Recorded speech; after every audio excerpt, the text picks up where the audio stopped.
Morning, all guys. Hope you guys are able to hear me, right?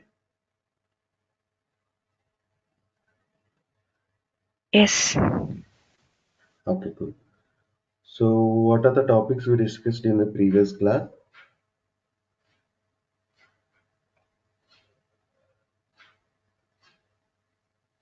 Can any one of you what we discussed in previous class, guys? SDLC and their models, Okay, waterfall model and spiral model, advantages and disadvantages of models. okay. Did I explain the waterfall model completely? Yes. Okay. Did I explain any other model other than that waterfall model? No. No. Okay. So, I already told you we have total 5 to 6 types of models. Out of that, we are going to discuss only four models in this course: waterfall model, V model, spiral model, and agile model. In previous class, we have seen waterfall model. In today, we are going to discuss about the V model and spiral model. And agile model is going to be discussed in the tomorrow class. Okay, so agile method is very important. So nowadays, most of the companies are using the agile methodology. Okay, so as of now, in the today class, we are going to discuss about the V model and spiral model. V model and spiral model. If you have any doubts, once the class is completed, you guys can ask. I will answer your questions. Okay, so let's start first.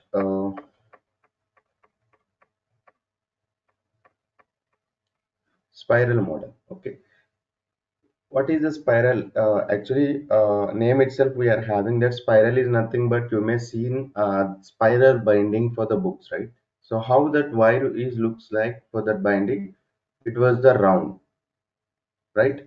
Have you seen the spiral binding? Yes. Here you can see there is a ring here, right? Like that, the spirals will be there. Like that, spirals will be there. As many requirements we have, as many spirals it will go on. Okay. If you don't know the features ending part, then the spirals will go indefinite. Okay.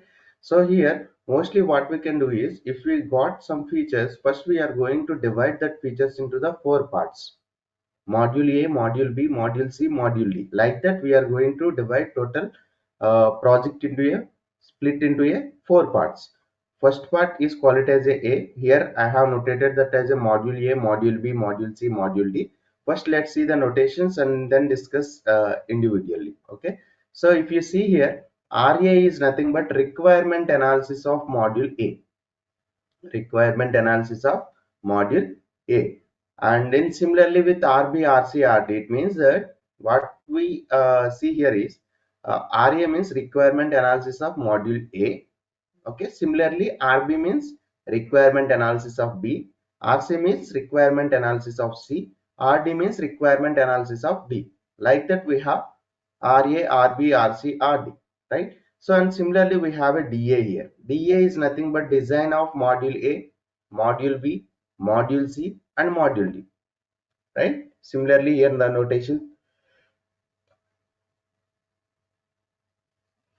in similar way, coding of module A, module B, module C, module E, testing of module A, module B, module C.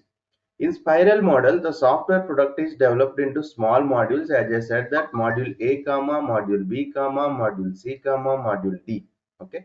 Let us consider the figure shown below in the developing a software product X. X is built by integrating the A, comma, B, comma, C, comma, D. The module A, requirements of the module is collected first and then the module is designed. Here you can see first A requirements is collected and then design and then coding is done and then testing is started. That's what he said in the module A here.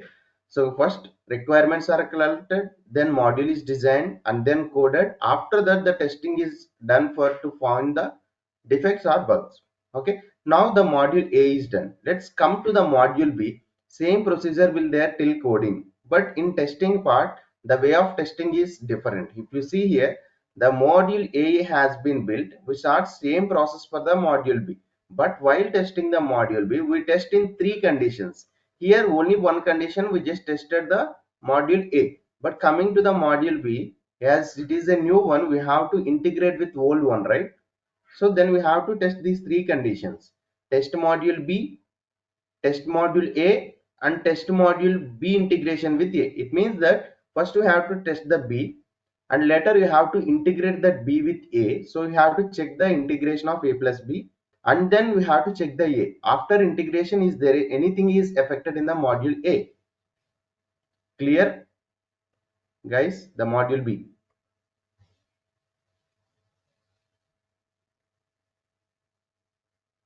Please confirm, guys. Clear the module B testing process. Yes, Raju. And next one is module C. Same process with till coding. In testing, it will be different. In testing, we have to test the A module, B module, and C module.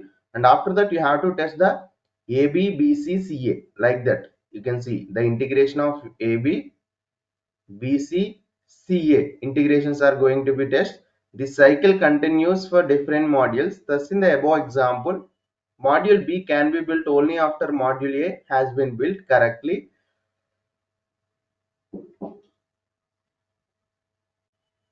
And similarly for module C.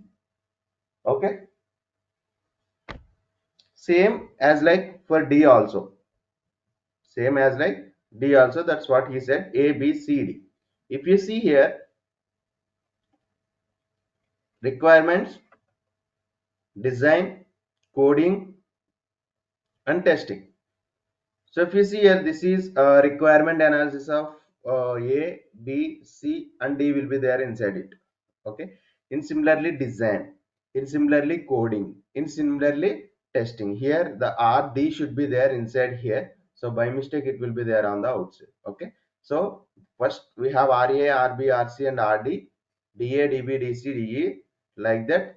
CC, CB, CA, TA, TB, TC. Like that we have a flow we are having here. So let's see the advantages and disadvantages. So mostly the disadvantages what we have in the waterfall model will become the advantages of spiral model.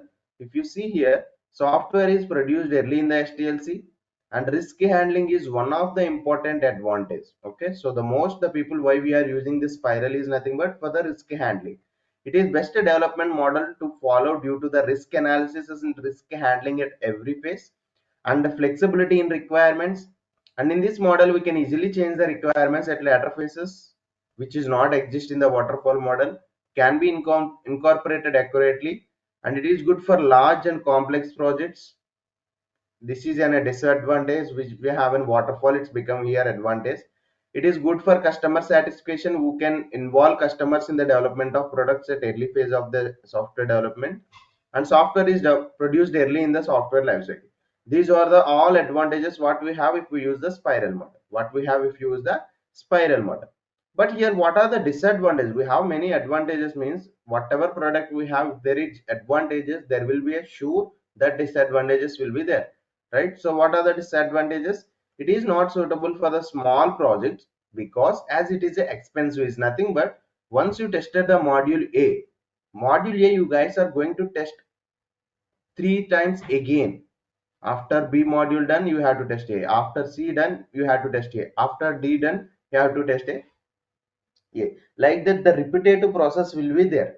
Of course, the repetitive process will help us to find the bugs, but it's take a more time, take more resource, financially should be strong, right? So it is much more complex than other SDLC models, too much dependable on risk analysis, difficulty in time management. We can't tell when the project will complete it. Spiral may go on indefinitely based on the requirements. End of the project may not early. We don't know the early when the project is completed. It's not suitable for low risk projects. May be hard to define the objects, and milestones is nothing but when it is completed. Okay, all those things. Okay, clear about the spiral model?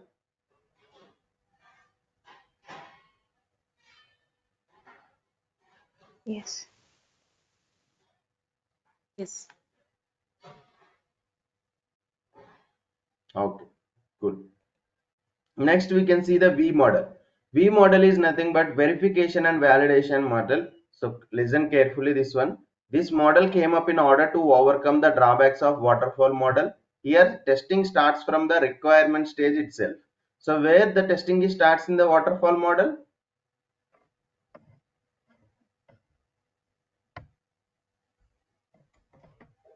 In waterfall model, when the testing phase is started?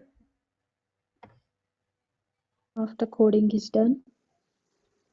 In spiral model?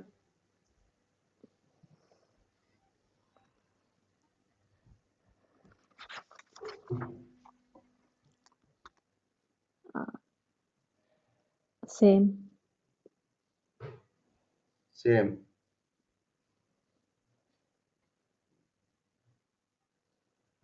Okay.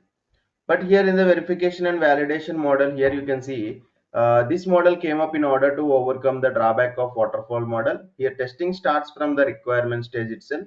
The V and V model is shown in the figure in the next phase. Here if you see, this is the diagram of the V and V model.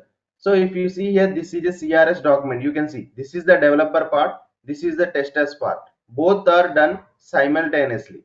Both are working simultaneously. If you see that in the first phase, the client sends CRS both to the developers and testers. What that client do is, client send the CRS document to the testers and developers. Okay, so both are doing their work at same time. So, but developers what will do on that CRS document? CRS is a customer requirement specification document. The developer work is to be to convert into the software requirement specification. That's what he doing here. So the test, while the developer is converting the CRS to the SRS, what the tester is doing on that CRS? He is verifying the CRS document, review the CRS. Is there any conflicts in requirement? Is there any missing requirements? And is there any wrong requirements? And he is writing acceptance test plan. Okay, these all things is going to be covered by the testers. Meanwhile, the developer is converting CRS into the SRS. Once the developer is converted that CRS into the SRS, what they will do is, what the testers will do, here you can see in the next stage, the SRS is sent to the testing team for the review, and the developer starts building the HLD of the product. HLD means high level design, which we already discussed in the previous classes. Okay, so while the developer is developing that HLD, the developers will send their previous work SRS to the testers. The testers start testing that SRS document. What they test the SRS document? Review the SRS against CRS. Is everything is converted into the SRS? Okay, write system test plan, write system test cases, and all those things has to be done by the testers. Now HLD is done. What is the next phase? The developer is comes to the LLD, low level design, and the developer send HLD to the testers. Same thing happen here. Developer start building LLD, the tester do the following tests on the HLD. Review HLD, write integration test plan, and write integration test cases, and all those things has to be done. And in the next stage, the developer start with the coding of the product. When the developer start coding, and the tester is going to work on the LLD. Okay, so here this is all about the flow what we have here. You can see LLD coding, then white box and black box testing is to be done. In tomorrow class, we are going to discuss about what is meant by white box testing and what is meant by black box testing once we are done with the SL model in the tomorrow class. Okay. So after that, functionality testing will be happen, integration testing, system testing, acceptance testing, and then we are going to deploy that product into the line. Okay. This is the flow we have in the V model. So what are the advantages in the V model? Testing starts in very early stages of product development, and testing is involved in every stage of the product development, and deliverables are parallel and simultaneous, and total investment is less. Okay, these are the four key points, key advantages for the V and V model. And next one is drawback of V and V model. Initial investment is more. We have to agree for this point, because we have to invest more on the employees. The developers and testers should be there from starting of the project, right? So we should invest on that. Getting my point or not?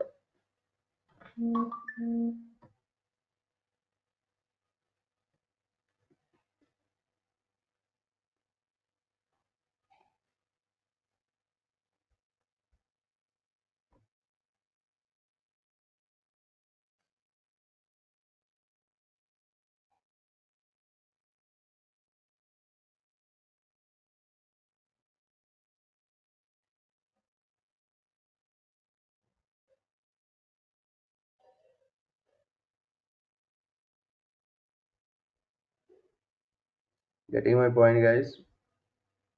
Yes. And here, then more documentation work is also required. One minute, guys.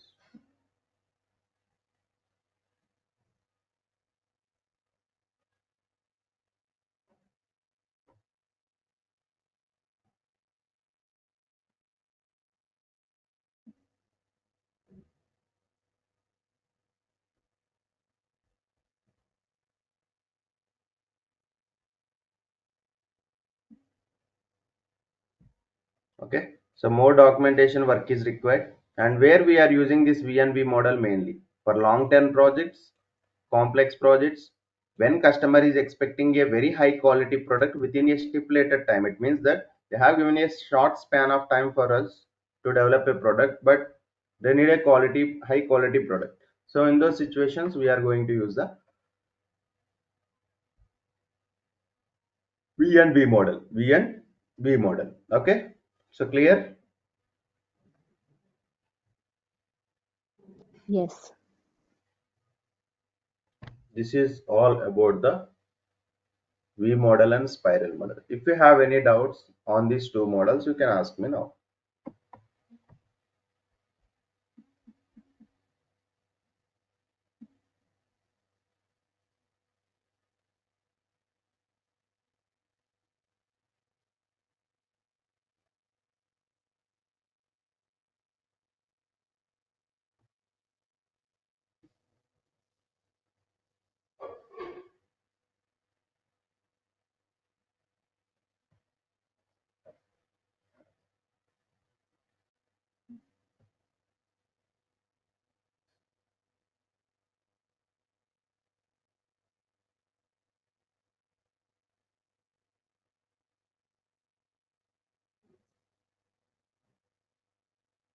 No doubts.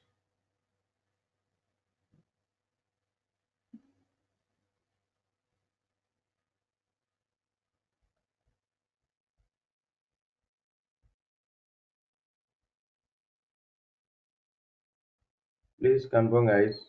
Do you have any doubts so far? If no, we'll close session for the day. And tomorrow we can discuss that Agile model. Okay. So after Agile model and white box, black box testing. If time permits, we'll go with system testing and levels of testing. And these topics also we can close. Okay. So mostly we are going to close the manual testing by the next week. Okay, next week we have very important topics: test trial, Jira, and project explanation, and some Q&A session on the manual testing. Okay, these topics are going to be covered. So today what we discussed: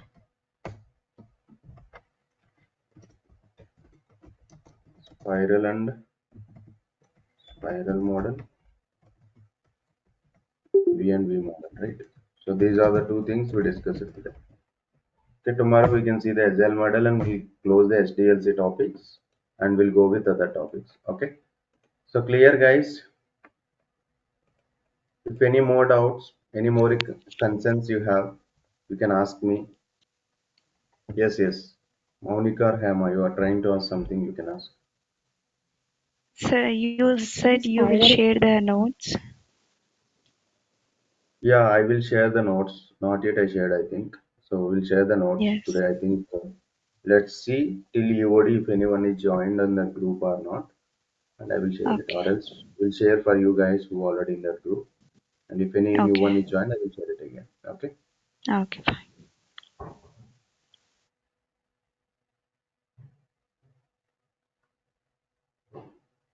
Okay. Cool. So then fine guys, if you don't have any doubts, we'll close the session for the day. Okay. So have a nice day. Thank you all. We'll join tomorrow at the same time. We'll share that material as well. Okay. So have a nice day. Thank you all. If you have any concerns, you can ask me.